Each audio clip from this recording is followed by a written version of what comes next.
Have you ever felt like you were handed a different instruction manual for life? One nobody else seems to be using. Yet somehow you're the one expected to adapt, to fix yourself to catch up? Stay with me, because by the end of this story, you won't just understand your mind differently. You may finally stop seeing it as broken. Imagine a quiet room at dusk. The kind where the light feels soft but heavy at the same time. Someone sits alone at the edge of their bed, replaying the day in their head. Every missed cue, every awkward pause, every moment they were told, directly or indirectly, that they're too much, or not enough, or just different. They weren't trying to stand out. They were trying to survive. And somewhere between childhood report cards, workplace evaluations, and well-meaning advice to just focus or try harder, a belief took root. Something is wrong with me. That belief becomes a quiet companion.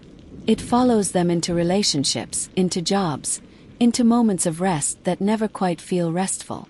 And the tragedy isn't that their brain works differently. It's what the world taught them to see that difference as a flaw. Now let's pause, because this is where psychology gently steps in. Not to label, but to illuminate. Neurodivergence isn't a defect. It's a term that describes natural variations in how human brains process information, regulate emotions, perceive the world, and respond to stimulation. ADHD, autism spectrum traits, dyslexia, bipolar spectrum traits, and other cognitive differences exist because the human brain is not meant to be uniform. Neuroscience shows us that brain networks involved in attention, executive functioning, emotional regulation, and sensory processing can be wired differently. Not worse, just differently. When society is designed around one narrow version of normal, anyone outside that mold is framed as disordered. But biology tells a more honest story. Diversity in brain function has always been part of human survival. The problem isn't the brain. The problem is the environment it's forced to operate in. Here's where the story deepens. Picture a child who asks too many questions, who notices patterns others miss, who feels emotions with an intensity that seems overwhelming. Teachers call them distracted. Parents worry they won't fit in. Peers sense the difference and respond with distance. Over time, the child learns masking, the psychological survival strategy of hiding traits to appear acceptable. Masking consumes enormous cognitive and emotional energy. Research shows that chronic masking increases anxiety, depression, burnout, and identity confusion. The brain is working overtime, not because it's weak, but because it's constantly monitoring itself. Am I talking too much? Too little? Did I miss something? Did I say the wrong thing? This internal surveillance becomes exhausting.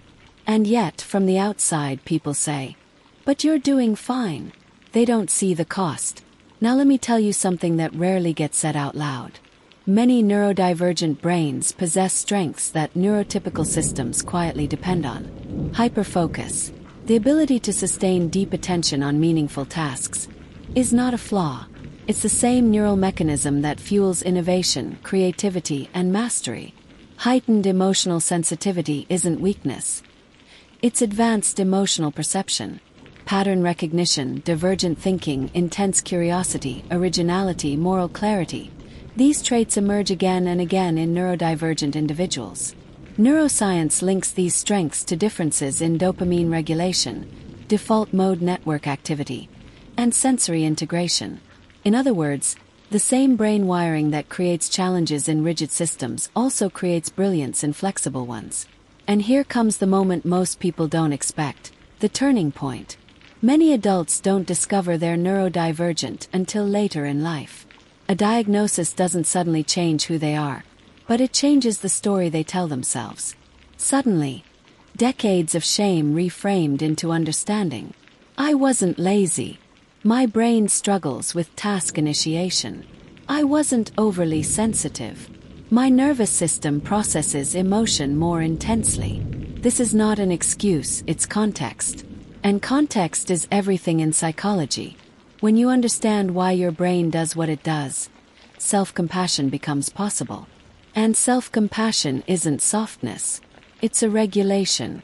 Studies show that self-compassion reduces cortisol, improves emotional regulation, and increases resilience. Healing doesn't begin with fixing yourself. It begins with understanding yourself. Now imagine what happens next. The person who once believed they were broken starts redesigning their life around their brain instead of fighting it. They build routines that work with their energy instead of against it. They stop forcing themselves into environments that punish their nervous system. They learn emotional regulation not as suppression, but as skill building, breathing techniques, sensory grounding, cognitive reframing. They realize rest isn't laziness. It's neurological maintenance. And slowly, the internal war quiets down. This is where the emotional insight settles in. The world often rewards conformity, but fulfillment comes from alignment. Neurodivergent people are often taught to chase external validation, grades, productivity, approval, because internally they don't trust themselves.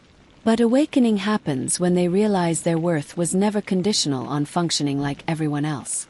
Psychology teaches us that identity coherence, knowing who you are and accepting it, is one of the strongest predictors of mental well-being. When you stop asking, "What's wrong with me?" and start asking, "What does my brain need?" everything changes. Here's the truth that lands hardest, and maybe feels the most emotional. The pain neurodivergent people experience isn't caused by their neurology alone. It's caused by chronic misunderstanding. By being told, subtly or directly, that their natural way of existing is inconvenient. But once awareness enters the room, shame loses its power. Awareness creates choice, and choice creates freedom. So if you've ever felt out of sync with the world, hear this clearly. You are not behind. You are not defective. You are not failing at a game that was never designed for you. Your brain carries hidden strengths that only reveal themselves when you stop trying to erase them.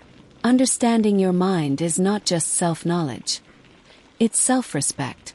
If this story resonated, stay here. This channel is a place where science meets compassion, where the mind-brain connection is explained not to overwhelm you, but to empower you. Subscribe, save this video, and come back when you need a reminder that healing doesn't mean becoming someone else. It means becoming yourself with clarity, kindness, and courage.